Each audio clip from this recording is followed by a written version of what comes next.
Well, it's all very interesting. Ever since Islamabad announced that the foreign minister would be going to Goa for the SCO meeting, the messaging has really revolved around the importance of the SCO itself and the need for Pakistan to engage with it and to not risk being isolated from it because by not going there and participating in this meeting. So everything has emphasized this idea of the foreign minister going to focus on the SCO and not to focus on trying to pursue some type of reconciliation with New Delhi.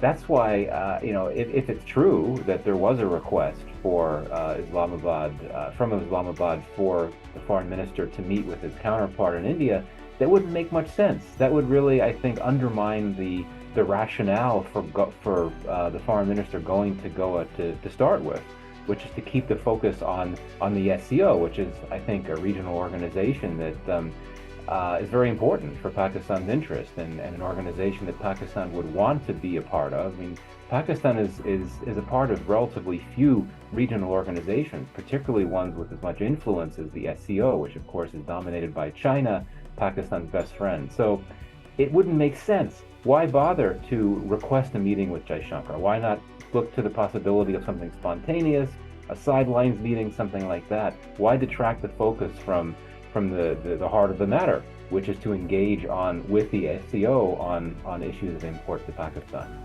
I mean, I don't think that it's a moment where one could expect there to be significant amounts of receptivity in both capitals for a bilateral meeting. I mean, my sense is that in India, there certainly is a recognition of the fact that Pakistan is going through all types of crises now, including a political crisis where the government is in over its head.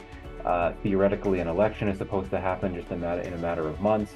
And I would think that this would not be the time when New Delhi would think it's right to engage with Pakistan, and indeed certainly with the elections coming in India. I mean, my own view is the BJP is so strong and popular now that it doesn't really matter what happens with Pakistan. The BJP and Modi would stand a very strong chance of being reelected next year. But indeed, we have seen that in recent months, really over the last few years, since the Pulwama Balakot crisis, that New Delhi has really injected Pakistan into election campaign rhetoric, and the party has done a lot of winning since then. So I think that, yes, New Delhi would calculate that it wouldn't make much sense politically to try to extend an olive branch to Pakistan at this point in time, especially looking to the elections coming. But in particular, given all of the turmoil playing out in Pakistan, the government in Pakistan really in survival mode, it just wouldn't really seem to make sense from New Delhi's perspective to engage with Pakistan. Whereas on Pakistan's side, maybe there'd be a bit of a different calculus. Certainly, one could argue that Pakistan could benefit from some limited resumption of border trade with India, so that Pakistan would be in a better position to import some cheap food products at a moment when it's experiencing significant levels of food insecurity. But indeed, even in Pakistan, it may not be the right political moment to be trying to engage with India when the government is under the gun on so many different things, and there's always the risk of causing more political problems for itself as it tries to reach out to India. Well, I mean, we know that there have been some near misses in relatively recent history. I mean, we know that when Pervez Musharraf was in charge, that there had been a peace plan that had been put together involving him and Manmohan Singh, and it never went forward for a variety of reasons. So there have been some near misses, and indeed, it does appear that over the last year or so, several top leaders in Pakistan, including the former army chief, had expressed hope for better relations with India. But I think the Kashmir issue really looms large here. And I think that even when you've heard Pakistani political leaders talk about the desire for resuming dialogue and so on, there's always this caveat that only if the Kashmir issue is addressed. And I think that tends to mean only if India revokes its decision in 2019 to revoke Article 370. And India is not going to do that. That's a final decision.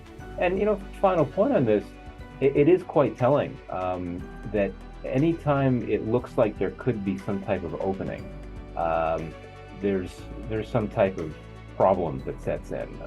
Two steps forward, one step forward, two steps back, right? I mean, we know that soon after the announcement was made that the foreign minister would be going to India, you have this attack in Poonch, which India has appeared to blame Pakistan for, blame Pakistan-based militants. I don't think we know the full facts of the story yet, but yeah, I think it's unfortunate that this attack happened, and India has not surprisingly reacted by blaming Pakistan, which I think spoils the environment, so to speak, and makes it less conducive for thinking about the possibilities of a high-level meeting, for sure.